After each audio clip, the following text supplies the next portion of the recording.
Welcome to the Snake Pit. What's up, y'all? Thanks for joining me back on my channel.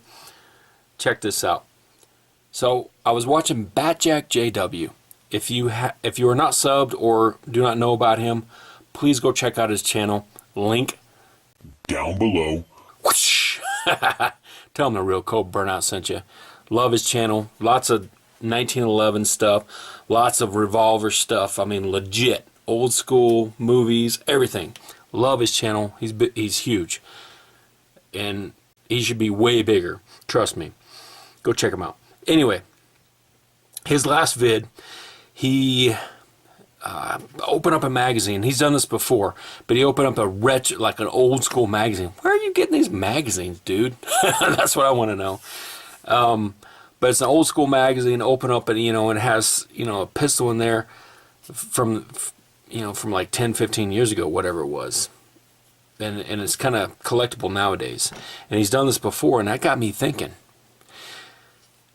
Are there any pistols that are currently available today or within like the last 5-10 years that are going to be highly sought after or collectible, in the next 10 to 20 years, next couple of decades?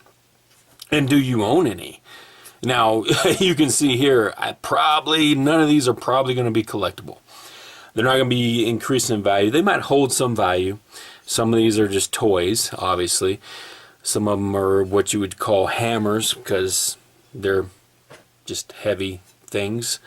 But this is my challenge to you. This is an old school challenge. Do a VR. Stick with me, please.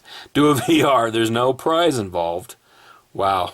We'll see how many we get to do this. This is old school YouTube right here for an old school question. Do a VR. Let me know.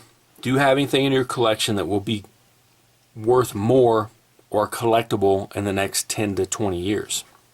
Something that you might want to pass down. You might think, everything's rough, but I'm going to keep this one because I'm going to pass that down to my son, pass that down to my daughter, pass that down to my niece or nephew, whatever the case may be, because it's going to be worth more than I paid for it. That type of thing. Or maybe just because it's cool as hell. Right? So do a VR. What can we do to make sure I see it? Of course, put your link in this video. There's no prizes involved. This is old school right here. But it's great. This is fun interactivity between the channels. But maybe put something like hashtag future collectible. That way YouTube won't screen it out. Hashtag future collectible. How about that? That way YouTube won't, flag it and screen it out. They do that with the titles nowadays.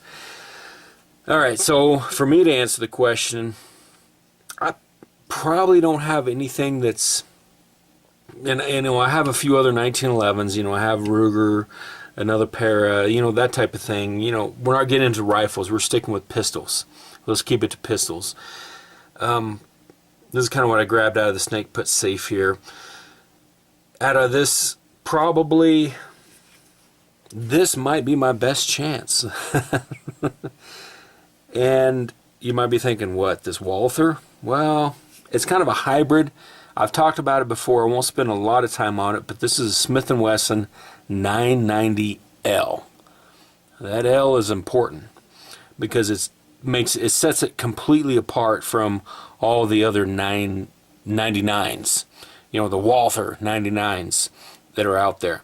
So yes, this is the early days, early 2000s, my very first pistol that I purchased myself, and this actually did protect a family. I did use this. I'm not gonna lie or nothing. I didn't shoot somebody in some defensive situation, but it was drawn from the holster, and that was enough, and it took care of the situation. Everything was on the up and up. I was justified.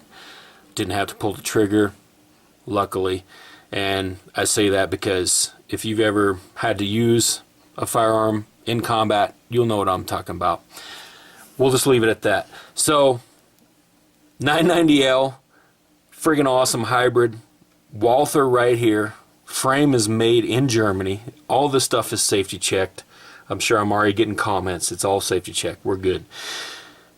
Always keep it pointed in a safe direction as well. You can see Smith & Wesson logo there. Smith & Wesson slide. What makes this different? The trigger, and there's absolutely no safety on this. This was their bid. I think this was their bid to try to get into the law enforcement arena, try to compete with the Glocks that were coming around, pretty hardcore now, in that period. And I don't own any Glocks, but I have shot them. I actually don't have much against them, you know what I mean? I just don't own any. I got a state trooper down the road from me that swears by the Glocks that were issued. They actually went to a Smith & Wesson M&P, and he said they had problems out of them as far as reliability, and they went back to the Glocks. Take that for what it is.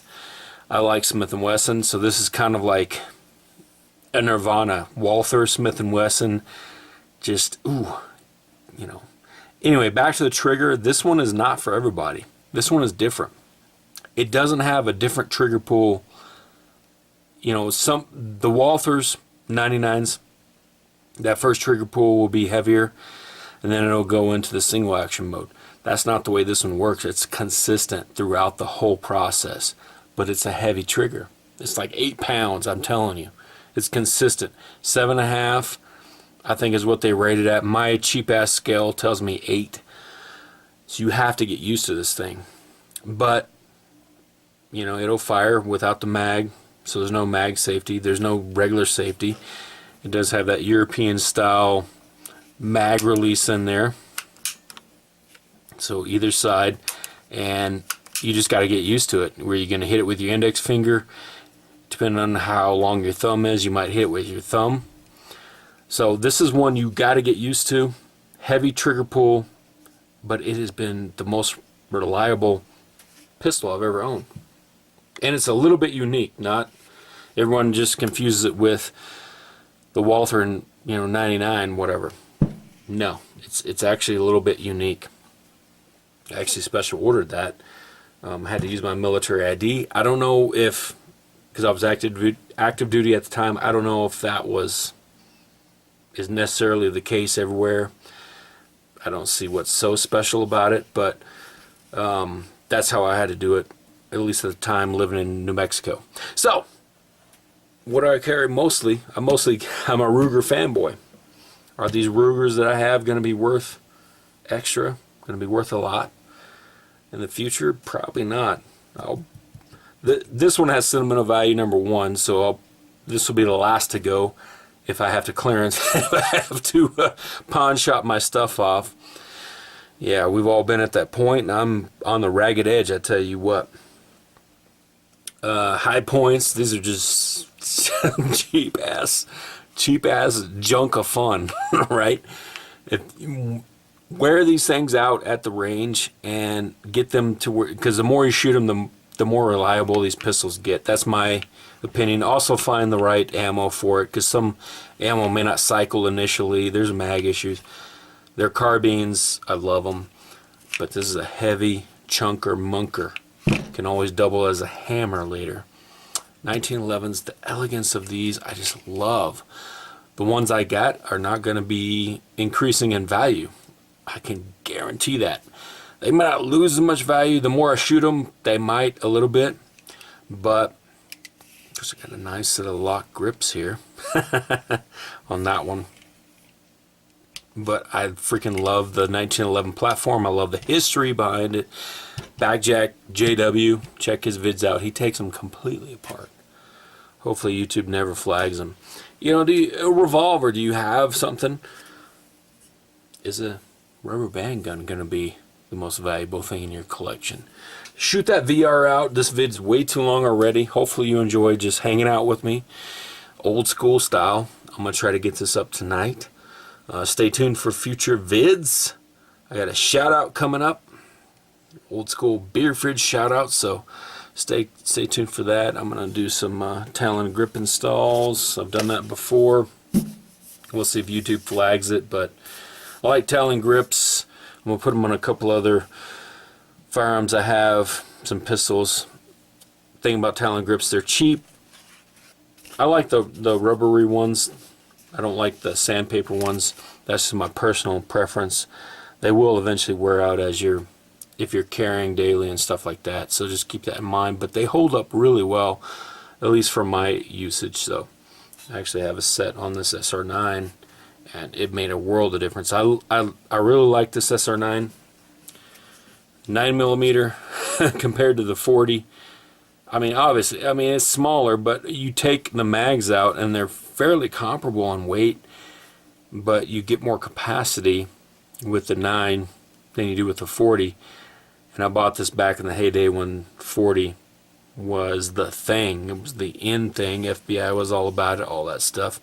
I have no shame in in using that for a self-defense round. Trust me. Alright, that's it. I'll cut it right here because I will ramble on if I don't.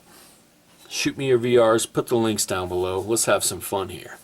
Boom.